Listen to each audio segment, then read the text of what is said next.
Funny friends, my funny friends, my funny friends now. My funny friends, my funny friends, my funny friends now. Starring Drew Harrison and Will Abeles. All right, we are back with another episode of My Funny Friends. As always, I'm your host, Drew Harrison, and let me go ahead and just beef this guy up real quick. You know, he's been feeling a little down when it comes to these intros, but I know he's about to knock this one out of the park. Make it loud, like I'm introducing you at a comedy show. Make it loud, everybody, for your next comedian, Will Abeles, everybody. What are you doing? It looked like you were holding a banana. You didn't, I mean, My goal is to make these intros as weird as possible for you going forward. My goal is to constantly make sure the intro is as bad as it can possibly be, but also have a different look every single episode. Okay. Well, the beard's coming back in. What's going on with the stash? You know, the stash isn't really shining with the beard there. You know what? I didn't have time to shave today. And you don't have to call me out for that. I'm just saying, I love the stash. Okay. Well, I love the idea of you holding a banana and just shaking a banana every morning. It's a baseball. It's a stress ball. Oh, so that's how you know the intros are getting good, is you're squeezing a stress ball to start it. Well, Will, who do we have with us this week as our guest? Well, today we have a very exciting guest. He and I originally met because he sent one of the most professional emails I've ever received from a comic. And on all my days, comics are not the most professional, but back in 2020, I got the most professional email about doing a Zoom show, and I've known him ever since. And he's a fantastic comic, and I'm excited to chat with him. Guys, everyone give it up for Damon Sumner. Damon. Hey, appreciate it, team. Excited to be here with y'all, man. Thank you for having me on. Yeah, man. The only time I ever got to share the stage with you was at a cigar bar across from the baseball field with all the TVs on, no one wanting to be there. I don't know about you, but I blew through about 20 minutes of material in about 12 and a half. Easy. Man, they did not want us there. No, they didn't want us there. Most of them didn't know we were going to be there, and that show quickly shut down afterwards. Yeah, that it did. At one point, I was just trying to get somebody's attention, and I was who's here for some comedy? And a guy got up with his cigar in hand, made a point to turn around and look at me, and went, "Nah," and sat back down. So I was like, "We are welcome." Oh my! I've been to that cigar bar. Life of a comic. Yeah. I've been to that cigar bar, and they don't want you there even when you're just hanging out. That is one of the most intimidating bars I've been to in my entire life. Well, Damon, I always like to get it started with what year and where did you start stand-up comedy? Yeah, so I started in 2010 here in Atlanta, Georgia, originally from Shreveport, Louisiana, man. And one of my, you may know him, may not know him, great comic in Atlanta, David Perdue. We started together at the Laugh and Skull Lounge, and that was a huge year for me. So 2010, nice. Well, you say it was a huge year. What all do you mean it was a huge year? In 2010, I started stand up. I had my first child, and then I started teaching. I started my teaching career, which when I was, and you can stop me if I'm going too long, but long story short, when we had moved to Atlanta, my wife and I, we were trying to get on our feet, get situated, right? And I was like, career-wise, I got a degree in journalism. That didn't pan out. I was wrestling teenage girls for $12 an hour. That sounds weird. I was at a. I was making a mental note. I was like, all right, Drew, and we will edit that. Yeah, I was like, what's up? I was at a facility where teens had been taken from their homes, had been abused, neglected, and had a lot of disabilities and special needs, if you will. A lot of anger. And so I was like, this ain't what I want to do. And I had a friend was like, man, you ever thought about stand-up? Start stand-up, you know what I'm saying, in 2010. And then I didn't really know, wasn't going to pay the bills. I'm a father of 3. And at that time I had my first baby on the way. So I was like, I've enjoyed kids when they're not fighting me. You're right. A little more tame version of this. Yeah. And so I got into teaching, man. And for Okay. that next decade, it created the stability and the flexibility to really kind of to take my career to another level. And so that was a huge year for me. Nice. Now, do you get summer vacation where you can stack up the shows and everything? All of that. You get There you that, go. you know, you got most of your weekends, you got your evenings. So it's really, there's a lot of stand-ups who have either been a sub or a teacher for a period of time. Yeah. Brent Blakeney, he's a substitute. Yep. Langston Kerman. There's Okay. several. Nice. Gary That's Goldman was a fantastic. teacher for a while. Yeah. Nice. Yep. Yeah. Noah Gordon Swartz. He used to teach. Yeah, man. They all I- look like teachers. Yeah. No one would ever take me serious. I'd walk in the classroom day one and they'd be like, nah. I'd be like, that's fair. That's fair. But if I saw you pull up in a windbreaker, I'd be like, he got a whistle. Oh, okay. We can have a good dodgeball game. There we It's go. dodgeball There day. we go. Oh, we playing Medic today. Did y'all ever play Medic growing up? No, what's Maddie? It's team dodgeball, but on each team has a medic, and they have those little square scooters with the wheels that would claim your fingers, you know? Oh, yeah. So if you got hit, you had to drop. The medic had to come get you, pull you to the hospital, and you're safe. Dang. Only way to win is if you hit the other team's Hit the medic. medic. Amazing. Great game. The good times, yo. When things were simple. Dodgeball and the parachute. Easier times. Oh, the parachute. Oh. Yeah, I miss the violence of gym class when we were growing up. You know, just floor hockey, but you could still check them into the wall and just fantastic stuff. Easier times. Yeah. So let's talk early years, Damon. So what was Shreveport, Louisiana, Damon like?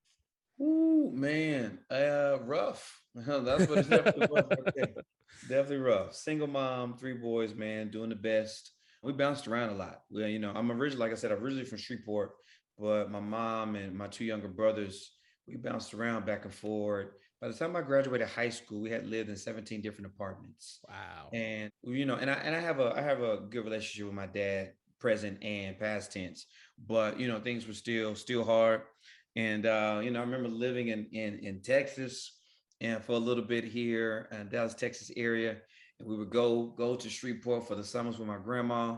And man, those were the times of nothingness. 2 channels, watching soap operas with your granny, eating a pound cake for lunch. Yeah. It was a time, man, but it was tough, but we made it. My grandma was an All My Children fan. Yep. Yep. See, All My Children is at ABC. My granny was at CBS, that Young and the Restless, Bold and the Beautiful. Okay, understandable. We had a ritual at my grandparents' house in the summer, or if you were sick, you watched. Bobby Flay used to have a cooking show at 12:30, and then you watched All My Children. Back to back. Were you a soap opera fan there, Will? Did you watch it with your grandparents? No. You're missing out, man. That's one of life's true gems right there. Yeah. My grandmother would take me to local theater every once in a while. That we didn't watch TV together or anything like that. Local theater.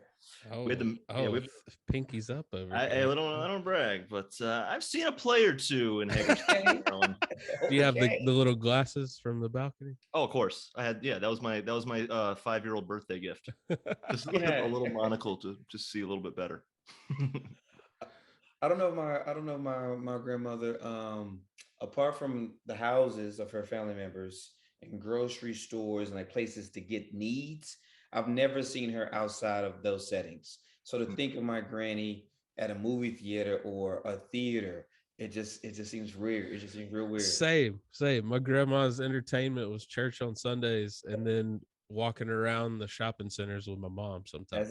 That's it. Well, I mean, my dad's side grandmother, she was very active. She was one taking me like movies and theaters and all that stuff. But my mom's side, she was definitely more just like hanging. Yeah.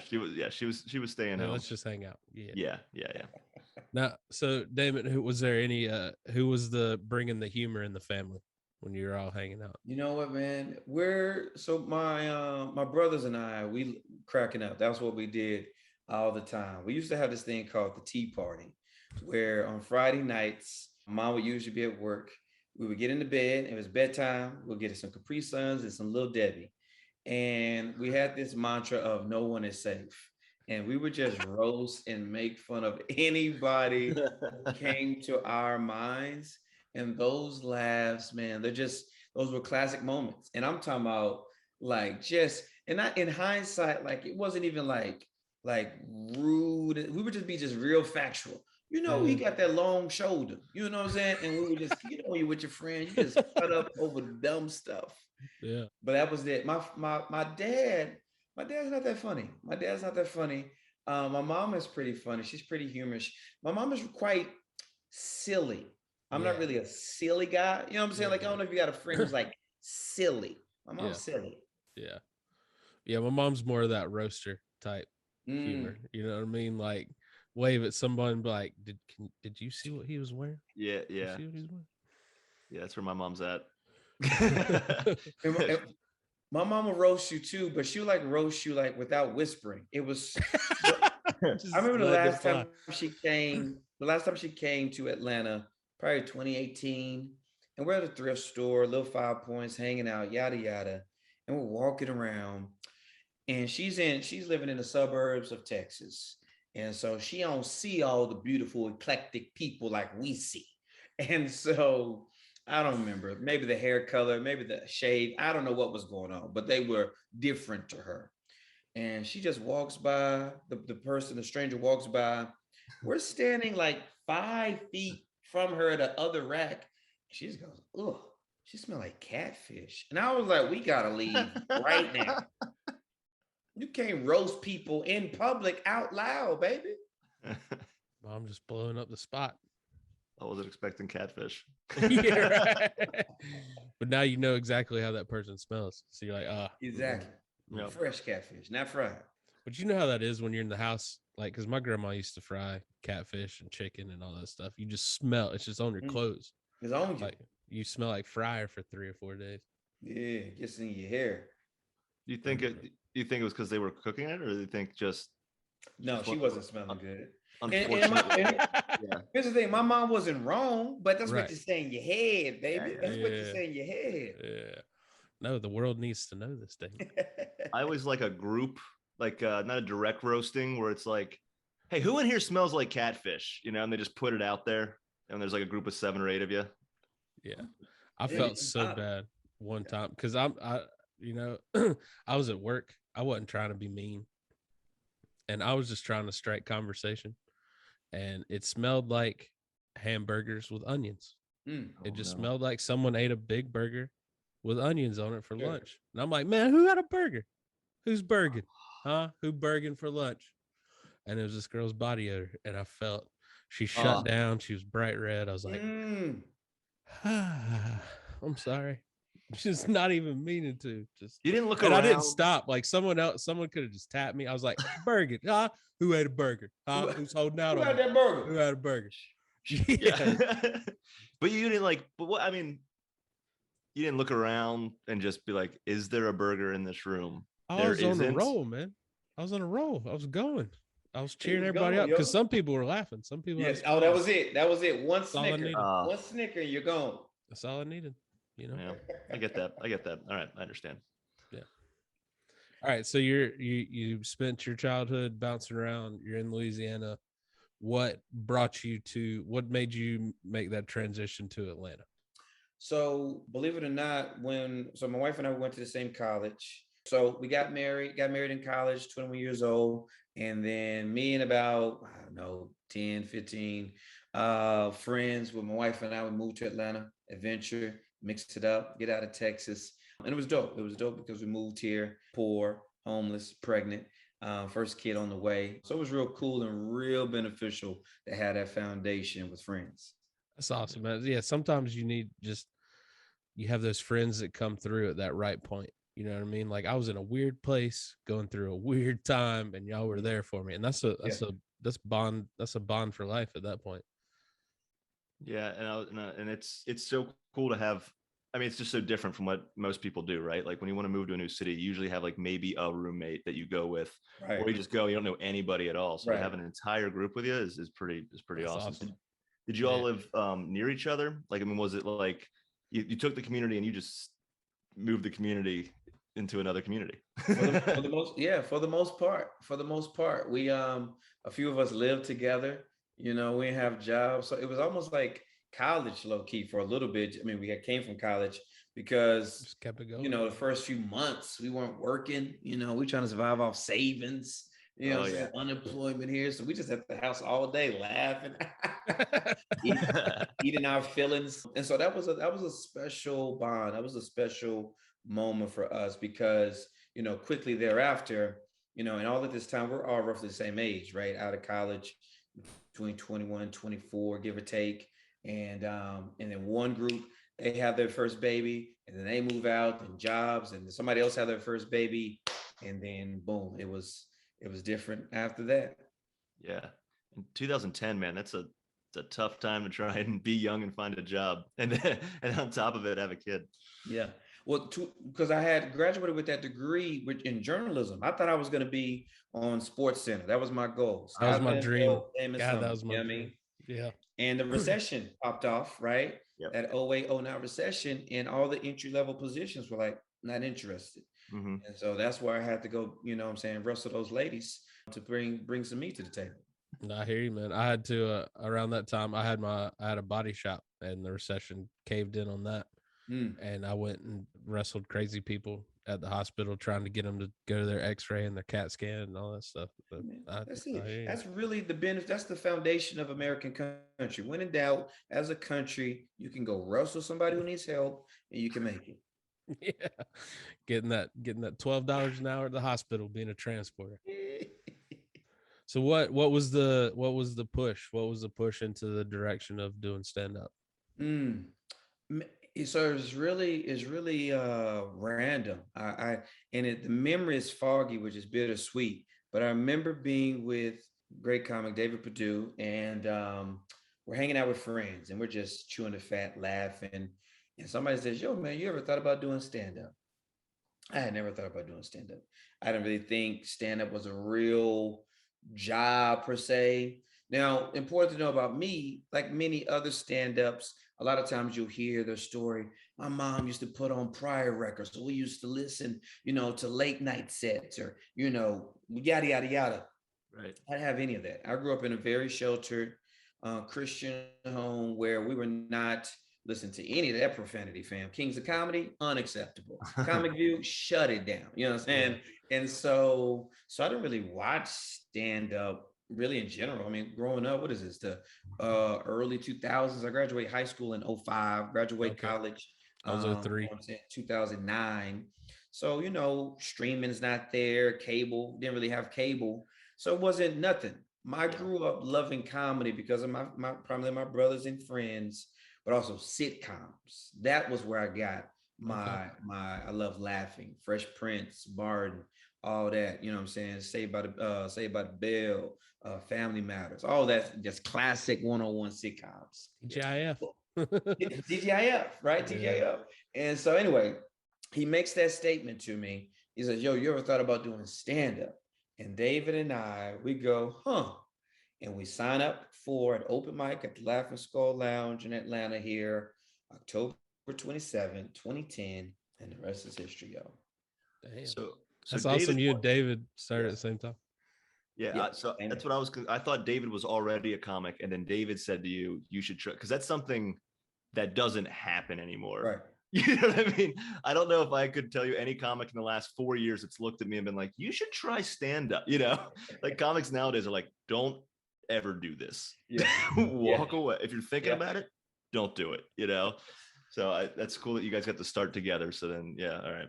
It's the memory. Neither one of us, unfortunately, can think about who that person was because, to be honest with you, if that person had not asked that question, I promise you, all jokes aside, I'd probably be right now assistant principal somewhere. Like, because education had my kid on the way, or if not already there. And, you know, it was stable. It was going to get the job done. I kind of had put the ESPN dreams to the side.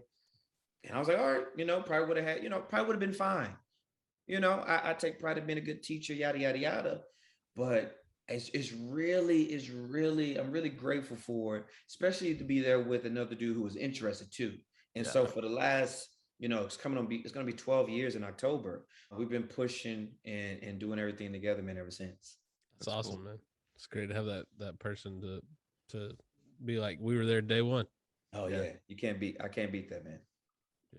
So what did the first few years starting out in Atlanta look like? I mean, what was the Atlanta scene like in 2010? Because I've only really been affiliated with in the last couple of years, so it's huge now. I mean, I don't know if it was as big then as it is now, but yes. So what were the first couple of years in Atlanta like, and you mentioned Laughing Skull. What other spots were you hitting? So it definitely wasn't as big and as prominent as it is now, especially nationally. In my opinion, Atlanta is a top 5 comedy scene in the country. Yeah, and I put that up with any scene. And so, first few years, was rough in the sense of any open micer. You know what I'm saying? You're going out, you're bombing. Like the first show, right? Friends are there at the Skull, goes well. And then I bombed for the next 3 months. Like I remember bombing for the next 3 months. October goes well, and then November through January, just trash. And so, I probably was going up on average about 3. I mean, again, Atlanta's dope. I was probably going up about 3, maybe 4 times a week back then if I was really going hard for it. Yeah. Just trying to get up. Yeah. Driving, any which way, all type of shows, all type of rooms. I had the homie David with me. So we would call each other on the phone and talk on the phone and be like, all right, what shows you doing this week? Okay, I'm gonna do that too. Sunday, Thursday night. Okay, cool. And we would just plan out our whole week around our open mic schedule. And now, the scene has just continued to blow up over the last decade. Yeah. But those first few years, the spots were tight. So you would get a chance to see and really build relationships with other comics grinding because there weren't as many shows. So every Tuesday, I'm gonna see you at Zephy's. Every Sunday, I'm gonna see you at Neighbor's Pub type of feel. Mm-hmm. Gotcha. That's something I've been getting used to with Nashville. Is like coming from New York to Nashville is I'm not used to seeing the same comics every night at the same spots over and over again. So it took like a couple months to adjust to it, but now I enjoy it a little bit. Yeah. I mean, there's this camaraderie that comes with it, and this pushing and challenge. I mean, at least with some of the tighter comics I'm with here, we're like, okay, what you working on tonight, man? And there's an element of that for sure. Yeah, absolutely. Like Drew and I will do that with each other. And there's some guys that are like, all right, let's light wheel a little early tonight. I mean, you also have that accountability too, like, hey, I hear that album's ready. You ready? Huh? When you send that email, you hit up that booker. All of that. They're like, yo, man, you on that podcast? I'm like, hey, here it is. Boop, throw it to them. So going back to like Atlanta, kind of, because I agree with you. I do think it's a top 5 scene, and it's just producing so many comics. There's so many comics moving there. I mean, it's doing everything. Do you think I don't know how old the festival is or if it existed when you first started, but do you think because Laughing Skull Festival, I know at some point was one of the biggest festivals in the country. And it was just like, as soon as I saw a friend get Laughing Skull, I was like, oh man, they are about to blow up. Yeah. So do you think that contributed to it, or what, or how do you? I definitely think so. There was a long history where the Laughing Skull, and I say all this respectfully, Laughing Skull was the best Southeast comedy club in the country. Right now, I think that title goes to Zany's Nashville. Shout out to Nashville. But I think that good cover. I think the festival definitely played a part because it was also, I had the former booker from JFL coming down. JFL arguably is the #1 comedy festival in the world. So you had that. You had really dope. This was also the time when the Laughing Skull Lounge, and I don't know how nitty gritty y'all get into comedy on this podcast, but nerd out for a second. This was a time when the Laughing Skull Lounge was primarily like a classic host, feature, headliner show format, where now this is 2022, probably the last 4-5 years tops. It's been more of a kind of a showcase format. I didn't know they had their own format back in the day. Yeah. See, I actually until I started doing Laughing Skull, I didn't know. I just always assumed it was the old school like host, feature, headliner. So when I first got booked for it, I was like, oh, am I hosting? What am I, And then I got there and it was a showcase, and I was like, oh, great. I'm gonna have to meet so many more comics, and like this is gonna be great. Yeah. Yeah, and when it transitioned, because one of the dopest things I appreciate about the Laugh Skull, because the Laugh Skull definitely has been a club that cultivated. You asked me about the first few years, and Mhm. that cultivation of not just with comics and peers, but also of the craft, right? Of working the jokes, working the material, figuring things out, finding your voice, Yeah. right? All those things matter. And so, one of the dopest things that the Laughing Skull does, and I'm sure some other clubs around the country do it, but they have like a residency, like for a month, Yeah. where Yeah. you would get a chance, especially with the old format, you would get a chance to host, feature, or do guest spots for a whole month. And you're working with headliners coming in. So you get a chance to watch headliners, get a chance to perform, interact, network with headliners. You know what I'm saying? And so that was a really, then you do shows Thursday through Sunday for a whole month, extended sets, paid in front of a hype crowd. It was just a great time that everybody was fighting for. Yeah, that was a thing in Boston. The Comedy Studio used to, and they still do it, but they would do a comic in residence. Still, they're mostly showcase format Mm. as well, but you would have to open every show. So you wouldn't host, but you would open every show. Okay. And I think opening, when you can get good at that just completely changes who Oh, you for are sure. as a comic, Yeah. Opens up a So lot of doors early on, you know. yeah, yeah. And Zany's does something similar as well, where someone will host for a month and they'll Mhm. do like the Monday, Wednesday shows and then eventually get Okay. on the weekends. But yeah, no, and that's great. I mean, it's like, especially as a young comic or like kind of, a couple years in, that first time that you're like, I'm going to be on stage every night this week. Yeah. It's not Mike's. Like, this is amazing, Yeah. And it does. It changes your writing. It changes everything. Right. You get that shot in the arm early on, man. That goes a long way towards what those next few years are going to look like. Yeah. Yeah. Because you also get a chance to quickly see, you're figuring yourself out. You know what I Mhm. mean? You're figuring out not just your work ethic but you're figuring out your process. And I love talking with people about their process, their writing styles, things of that nature, Mhm. because I mean, I've met hundreds of comics. Usually 99% of the time, everybody's doing it differently, some shape, form, or fashion. Or I only write on stage. Well, I sit down, I set a timer, I write on my computer. Yeah, I use notebooks. Oh, I'm a Google Docs.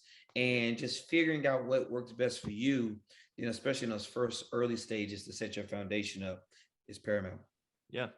And maybe even being flexible and adjusting it as you go on too, being like, all right, well, Right. the notebook's not working the way it used to. So Right. maybe I'll either get a bigger notebook or I'll just, move to my phone or whatever it is. But yeah, no, absolutely. Cool. So you're starting to do regular sets and everything. Did you start going on the road at any point? Well, I know you do the road, but I just mean, like, was there a point where you're like, all right, now it's getting a little antsy. Uh-huh. I Uh-huh. want to get out there. Or did someone invite you out there? So to be honest, so for myself, being a dad early on, I had to kind of think differently a little bit with Mm-hmm. that. And so let's just see, start 2010 by oh, and so just a side note, I don't know if you want to make it a side note, but I moved. So I started stand up 2010. And then in 2012, I actually go live in China for a year. I Oh, go live wow. in Minor note. I go live in Shanghai for a year with my wife, with my son, and I continue to do stand up overseas. That, if we want to get into that, we definitely Yeah, can. please, because I Uh, want to know how in the world that is not only doing comedy in another country, but that early on.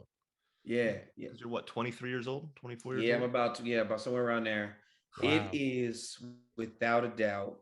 It was not only one of the best decisions just as a person, family, but like as a young comic. Oh man, it was great for me. It was that shot in the arm for a few reasons. One, I had a strong foundation. I was kind of pushing each other, holding each other accountable, and we all kind of at that moment, if we were honest, kind of like, yeah, we in.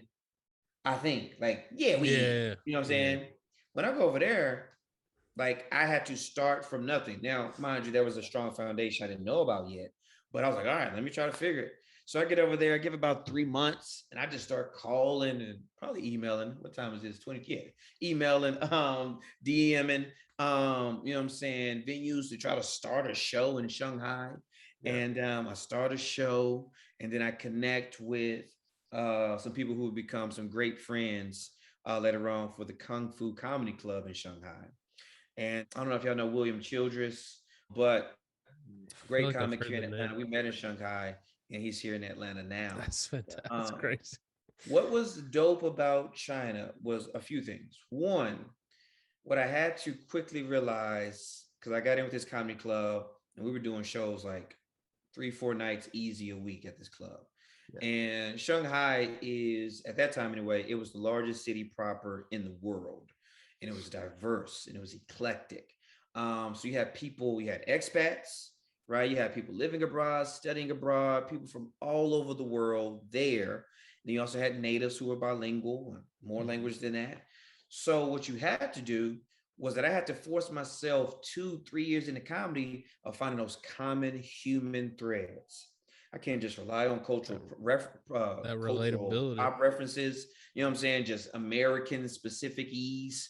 Like I had to figure out things. There's 12 people from Finland. There's 8 people from China. You know what I'm saying? There's 2 Americans. She's studying abroad. You got this room of 80 international people. Right. What are some threads that's going to bring us all together for these next 15 minutes?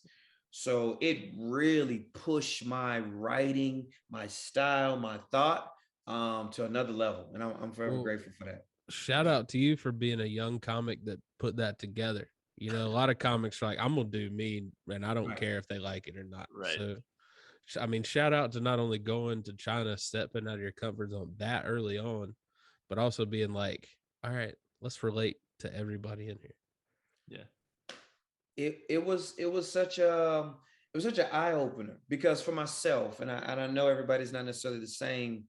When I heard Chris Rock say something early in my career, and Chris Rock's my GOAT, just a statement about who I am. He's my favorite of all time. And he said, I wanted to be able to take my act, kill it at the Apollo, and then take the same act and kill it like at Carnegie Hall. Yeah. And for me, that mindset of one wanting to travel and take these jokes and bring joy to people's lives wherever I could go, I'm down for that off top. And 2, being authentically myself anywhere and everywhere. Now, sure, I'm gonna adapt. Maybe I give you more energy. Maybe I do some here and there, but I'm gonna give you this. I'm gonna give you me wherever I go. And so there in Shanghai, and I traveled a little bit in China in general. You know, I really had to quickly understand that, and I'm grateful for that because I think what I started doing, as a lot of is on the album now, and even who I am as a comedian, I think about, all right, not just only am I thinking about being authentically me, but I want to try to make every possible person who hears this laugh. Yeah. I love that mindset. I share a similar mindset. I want to be able to do. I want you to see my set and a retirement community, or down the street at Zany's, or at a club I've never been to in New York. I want to do the same jokes. Yeah. Yeah. I like that we were like, hey, when did you start doing the road? And you're like, yeah, I went to China. I like my head up like Savannah. Like, did you check out Savannah, or like what were you? Yeah, Birmingham's nice. Yeah, right. So how was it coming back to Atlanta after that China experience? So I didn't come originally back. I did a year in Texas. We went to Texas. What part of Texas? Well, we just tried to get on our feet, and my folks and her folks, my wife's, we lived with her. I lived with my in-laws for a year, had a second kid, and I did the year in Texas, and that was dope. And not to get too much into it, the Dallas-Fort Worth area, it's really interesting. So it's probably respectfully like it's probably like a tier 2-ish scene, but it's real club heavy. Like there's like 8 clubs in like 40 miles. It's crazy. And so I got in there, and what I had to do, I was all about for that year, seeing what went from China and what was solid in the States. Not that it couldn't be, but I wanted to make sure I wasn't just, like, was I living in reality or perception, right? Gotcha. And thankfully, it all, transferred. I feel like funny's funny. And so that was dope. That was cool. But I knew I didn't want to stay in Texas. Yeah, that's an extreme, right? China to Dallas, Texas. Straight up. We came back in like November, and we left there. Coldest winter ever was Beijing. Get to Texas, it's like 72 at Christmas. Just culture, climate, everything shot. All of it. But I was like, I got to get out of here. And so we Yeah. moved back to Atlanta in 2015. Okay. And that was challenging for a little bit because we were in different spaces at the moment. Like some of my friends stopped. You know how it goes. You've seen people come and go, Yep. right? So some of them had stopped. And then David had the keys to the city. So I come back and David is the man now. And so I kind of had to just get my bearings for like those first 6 months. But after that, it was off to the races. That's not a bad person to have the keys of the kingdom. You Right. know? It's like, Like, guys, so who's doing this? And then you're like, oh, my best friend, the guy I started with. yes. Cool. So what take us through 2015 to when did I feel like when Clayton won Last Comic Standing, that put a huge magnifying glass over the city. And I was already doing comedy in the Southeast, so I knew about a lot that Atlanta had to offer, but the nation now know what Atlanta had to offer. Yeah, that was a dope time. I remember watching that. I was like, this man finna kill it. And he did, of course. He's dope. One of the best out here right now. But those next few years in Atlanta specifically were really big because I was like, this whole journey, right? And this is gonna be my 12th year. What about you two? How long have you guys been doing it? Just hit 10. Yeah, 2000, sort of 2009, but I would say like more like 2011. Okay. Yeah. So this whole time I had been like, yeah, I'm in it. I'm committed. I do China, and I come Texas. Like, yeah, I'm in it. When I come back in 2015, we're pregnant again. We're our third kid on the way here, and I'm like, all right, this is it, bro. You're 30, like, or whatever you are at the time. You got your family man. Like, are you in or are you out? And so I come back 25. I'm like, this is where I want my home, my family to be, Atlanta, Georgia. And I was like, well, what do you want to do? And I was like, bro, I want to be a comic. Like not stop the nonsense. Like, cause I went back to teaching. I taught in China, taught in Texas. Again, that stability was such a huge relief. I could take it anywhere. I always need teachers, right? Yeah. And I was like, all right, I'm going to teach as long as I need to teach. When I don't, it's Rap City. And so for the next few years, man, I just started grinding. Then I started doing the road in the country a little bit more. David and then we pick up another great friend, Nathan Owens. We started doing a podcast together called 4th and 10. I was going to ask, is that because I also have a football podcast, and that helps me live my Sports Center dreams. I was like, how does that translate to this is what you originally wanted to do, and maybe what got you into entertainment in the first place? How's that?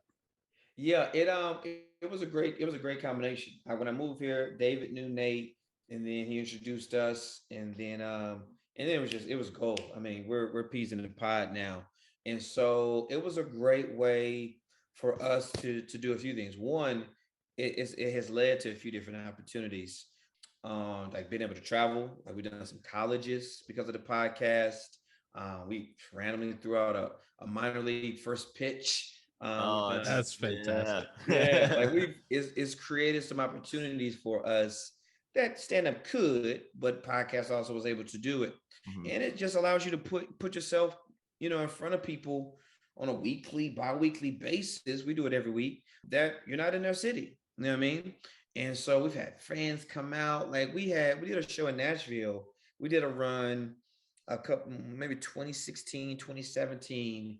We hit Chicago, we hit Nashville, we hit Memphis, and we hit Pittsburgh, Kansas.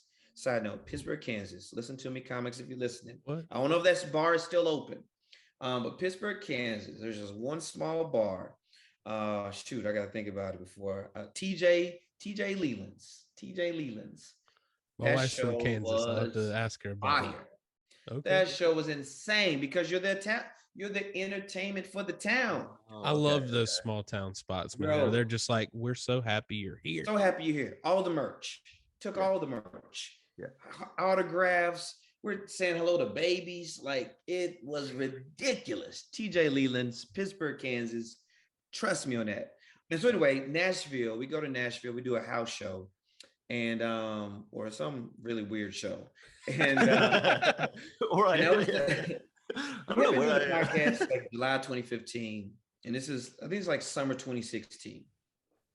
And two fans of the podcast randomly, without messaging us, come to the show. Oh, And cool. our minds were blown. Our minds were like, what? Like one girl, great person. She's been with us for years.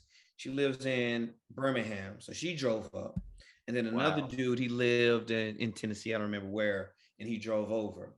And after that, it was like, oh, okay, we're gonna go hard with this podcast too. And so for us, the road, we started doing the road more, started going out, started for those next few years, that 2015, 2019, those probably I was revitalized to go hard with it, staying out a Like, I bunch, can make this home happen. sets going. Those were some really pivotal years as well. Nice. And you're just building up your time, just Building it, bro. clocking that time. That's Building great. it up to 2018, because that's when games changed in 2018. I was able to go full time with comedy. Hey, there we Oh, go. cool. Okay. There we That- go. So I was able to say goodbye to education, right? I had been working both of them at the same time for a decade. And I was able to do that. And my two main sources were colleges and cruises. And we can talk about as much or as little as Got y'all that want cruise about that. life. But Yeah. but yeah, so I do that for 2 years. And then in 2020, I had just in February 2020, I hit New York, whole week, loving life, on top of the world, I felt like. And then I get back off a ship March 11th, and then the world crumbles. And I had planned to go to New York again, LA, Seattle, and Austin. Like I had some travel, like I was Oh, trying to man. level up for Yeah. my third year. Well, I was comedy seeing full-time. your name everywhere, man. So Yeah. I hear you on that level up. Let me ask you this: would you prefer a good run of college shows, or like just a killer week on a cruise ship? Great question. So one answer is the colleges, because it's more money. Okay, that's fair. Hey, that's fair. That's Yeah. understandable. But on a craft, on a comic side, it's the cruises. Okay. I don't know if you ever talked to anybody in the present day who's done cruises and had a good or bad experience. I'll speak for myself. Thoroughly enjoyed it. Thoroughly enjoyed it. I worked with Carnival for 2 years. They have comedy clubs that are designed like comedy clubs on the ship. We're here for comedy. The lights are low, the ceiling's low. There's a host. We're here for jokes. Okay. So that's already dope. And then you have to do, at that time anyway, I'm pretty sure it's still the same. At minimum, you have to have 90 minutes. So you have to you have to do 5 sets. You had to do clean, and you have to do it twice. You have to have 2 different, that's 30, clean is 30, and then 2 different half hours for adults, right?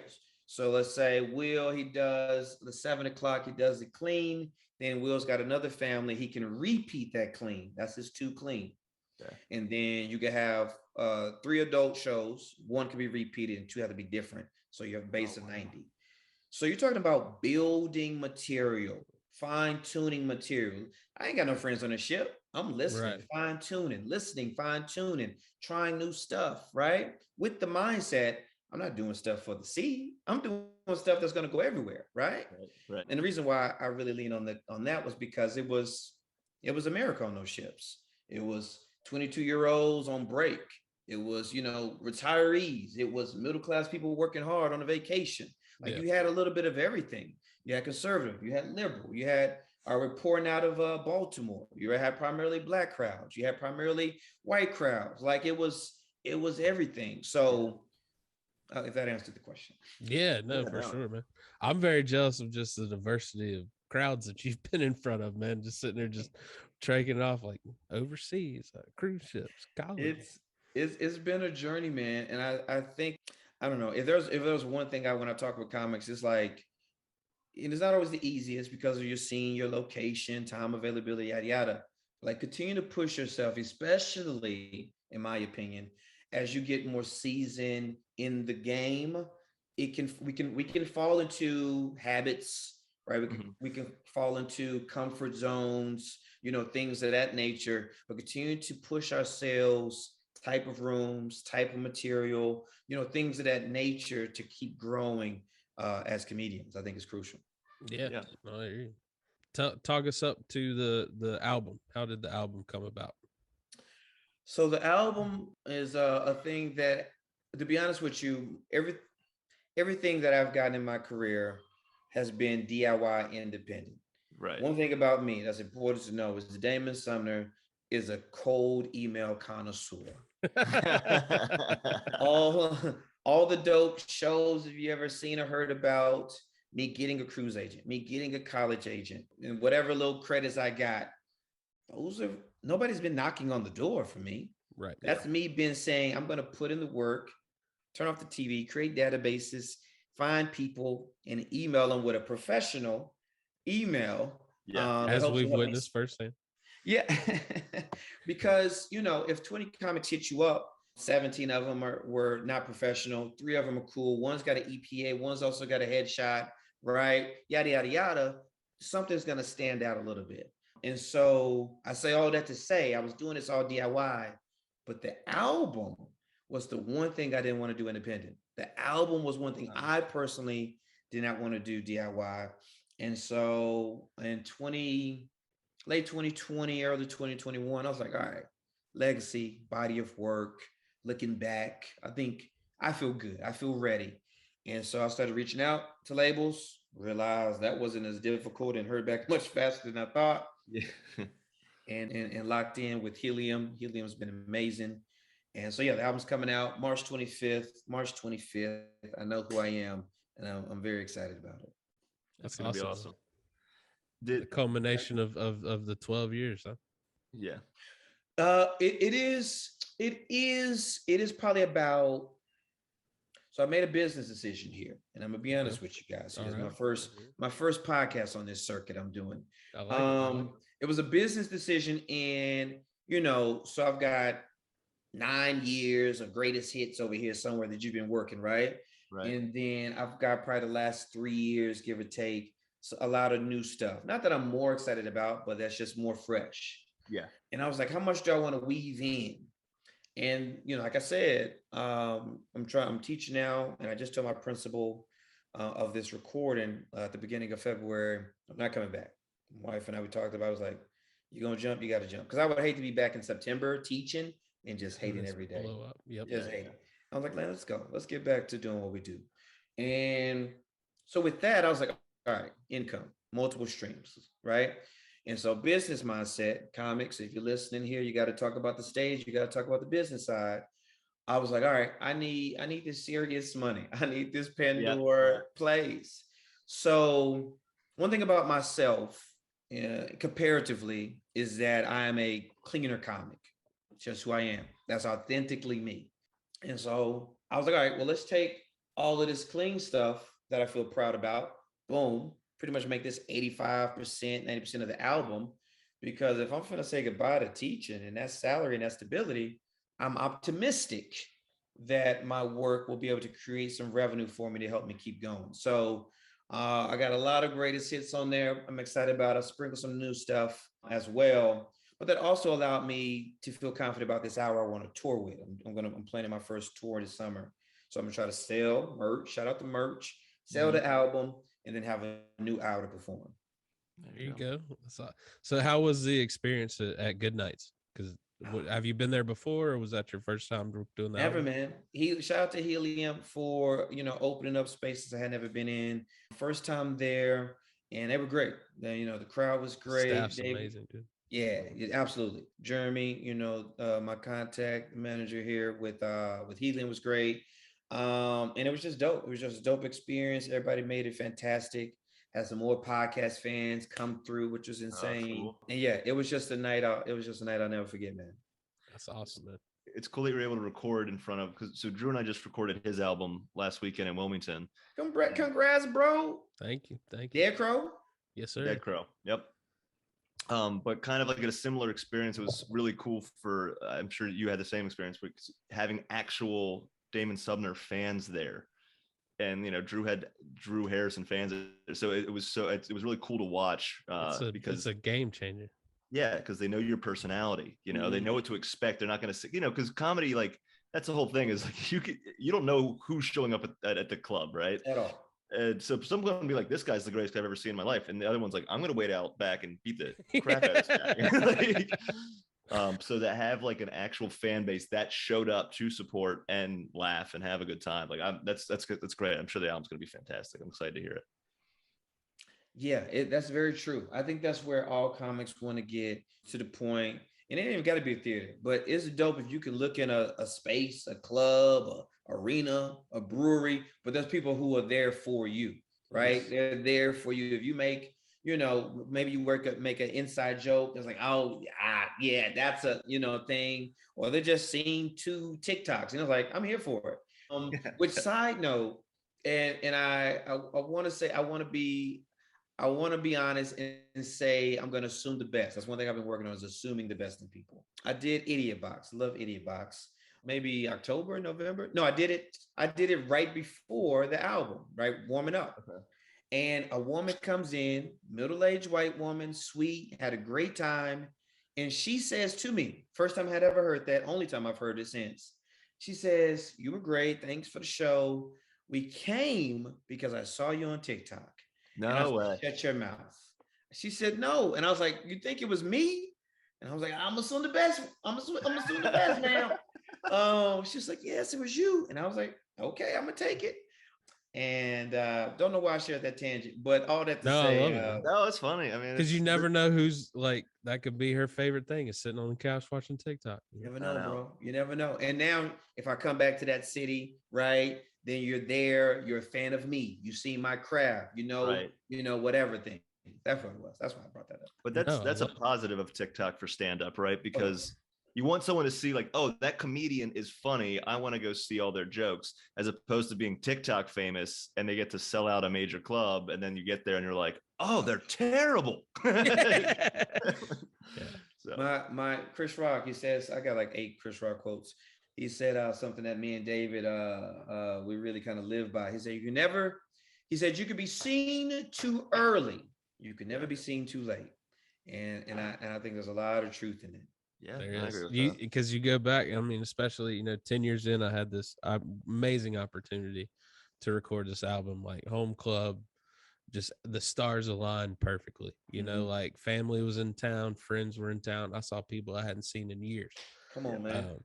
And it's just you think that 5 years ago you were ready for this, and you're so glad you didn't get that opportunity back then.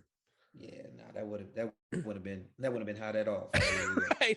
That I'm trying to run back through this hour, like, 5 years ago. I Definitely didn't wouldn't have said that tag. That Didn't bit have wasn't that. there. That story was weak. Just thinking you're on top of the world, like, I'm ready. Why am I not on Comedy Central today? And you're like, oh, that's why. Oh, that's why right there. I just bombed at a pizzeria. That's why. Yeah. Yeah. So real quick before we get out of here, because Damon, I could talk to you for another hour and a half, but what's the state of Atlanta like right now? The state, to be honest, we're in the middle right now. We are not at the glory days right now. Several venues didn't make it, which has been, unfortunate.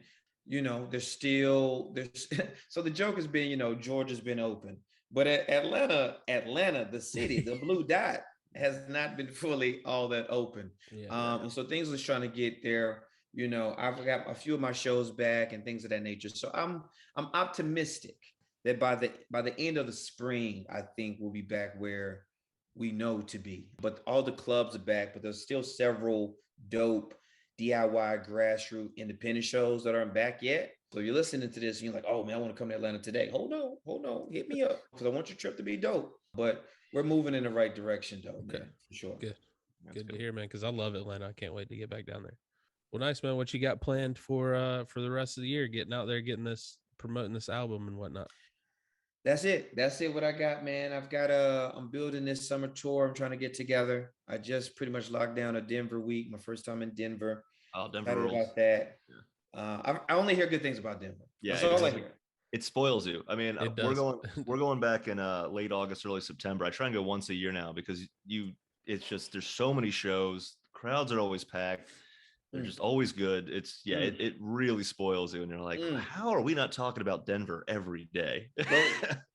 I hear it. That's literally the only thing I hear. I only hear good things. So that's really kind of the anchor right now of the tour. That'll actually kick off the tour. And then I'm trying to do about 4 or 5 weeks. This is my first independent tour. So I'm trying to do like 4 or 5 weeks out on the road solo, man. So yeah, man, I'm hyped. So follow me, man, on Instagram. I don't know if we plug it or not. Can I plug Yeah, it? No, go ahead. please tell them everything.